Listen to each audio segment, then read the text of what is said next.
Good morning and welcome to Arsenal Domination. And it is indeed match day. Arsenal will take on West Ham United today in the Premier League.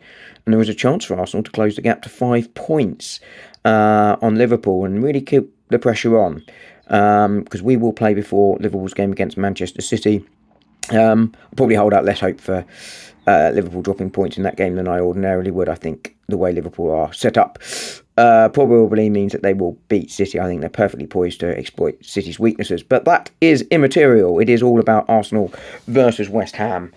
And both sides are coming into this with injuries. We already know about Arsenal's. They are well documented. But West Ham have suddenly developed an injury crisis. They have Paqueta, Kufal, Somerville, Fulkrug and Antonio all unavailable against us.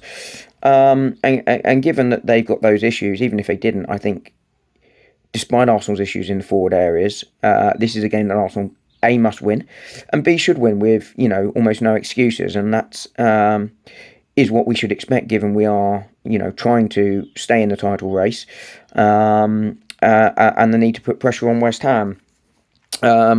Just looking at the West Ham sort of expected lineup, it is expected to be Areola in goal with Wan-Bissaka, former Arsenal defender Mavropanos at centre half with Max Kilman, probably in a back three, I would imagine.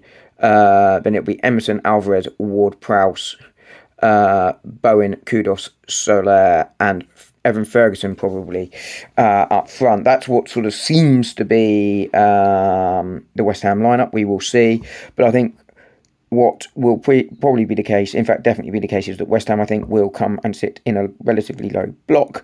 They will make life difficult and deny space for Arsenal. And it's something we have struggled with this season. West Ham will try and hit on the counter-attack, of that I have no doubt. But Arsenal should be too strong. I think the real choice for Arsenal in this one, really, I think is going to come in the number 9 position, unless he chooses to make some rotation ahead of a Nottingham Forest game. Perhaps Jorginho comes in for Partey. Perhaps Calafiori starts instead of Miles Lewis-Skelly. But I think it's a number 9 that will be the real key choice for Mikel Arteta. Does he go with Trossard? Does he go with Moreno, who came on to great effect against Leicester last week? Or does he go with Raheem Sterling up front? I don't think it should be Trossard. I've said after the Leicester game I prefer him on the left, and he looked much better when he went out to the left, and I think that's where I would start Leandro Trossard. So I think it then, for me, comes a straight fight between Raheem Sterling, who hasn't played number 9 for Arsenal yet, or Mikel Moreno. I think I would go Moreno for this one. I think he's coming off the back of scoring those 2 goals against Leicester and is flying. I think his physicality in the box is going to be really important given the physicality of West Ham. And I think his movement and sort of profile is the most similar in the squad right now to Kai Havertz, who was, of course, our starting number 9 before injury. But I think what will be crucial is that whoever starts up front is that Arsenal get bodies in and around him and put more pressure on the West Ham defenders, just like we did against Leicester. I don't think it was just Mikel Moreno's presence that made the difference. I think it was also the fact that Arsenal got more bodies forward, caused more pressures and moved those Leicester defenders out of position. I think that is what we are going to need to do again here. So I think my side would probably be, and I think you just focus on winning this game and then worry about Forest after that, would be Raya in goal, then Timber, Saliba, Gabriel, Miles Lewis-Skelly, Partey, and Rice as the midfield 2 of Odegaard, being the third, whether that's slightly ahead or, at the right 8. It depends really on how you want to sort of see it. Then Waneri on the right, he was fantastic. I think he's going to need to be the creative spark again. But Odegaard's second half performance against Leicester was much, much better. So I think that's where the creativity will come from. Trossard on the left and then Moreno on the right. What I do think is crucial though, because I mentioned that Forest game, and that's a huge game, given the season Forest have had, it's been very impressive. I think what's really important here is that Arsenal get in front early. That will stop the nervousness and restlessness that might creep into the Emirates, and that sort of frustration that's, somewhat understandably crept into the fan base recently. Quiet, although the in-stadium atmosphere and support has been terrific all season and will be crucial again in this game. But I think trying to get that early goal, ease those nerves, put the pressure on West Ham there, will be crucial. I think we will see changes in the game. I suspect that might see change of formation at times during the game.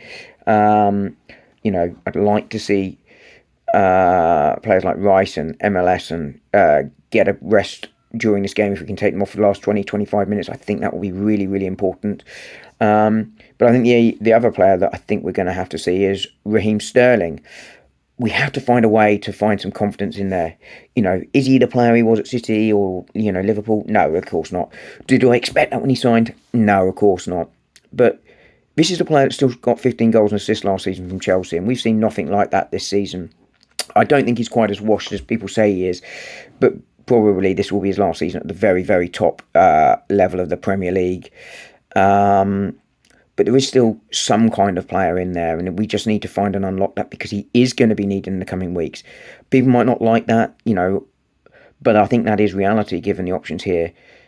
And I think if we can just see this game out and be really, really comfortable just getting on for those last 20, 25 minutes, probably in the number 9, I think that's probably where I'd play him.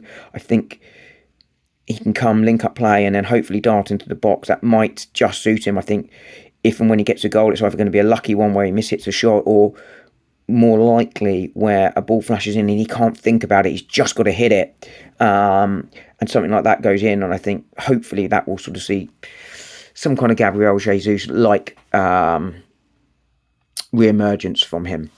But there we go. That's kind of my reflections on the game. I think this will be 2-0 to the Arsenal. Just like last week, I think the most important thing is getting the points and moving on. But as I say, it's going to be a war of attrition again. I think that's going to be the story of the next few weeks. And I think that early goal, as I say, is going to be crucial. If we can do that, let's get these players off and get them a rest ahead of Forest. But yeah, they're my reflections. Let me know what you guys think. Let me know what you guys would start with your lineup and indeed your predictions in the comments. And I will speak to you after the game. Have a good one, guys. Thanks. Bye.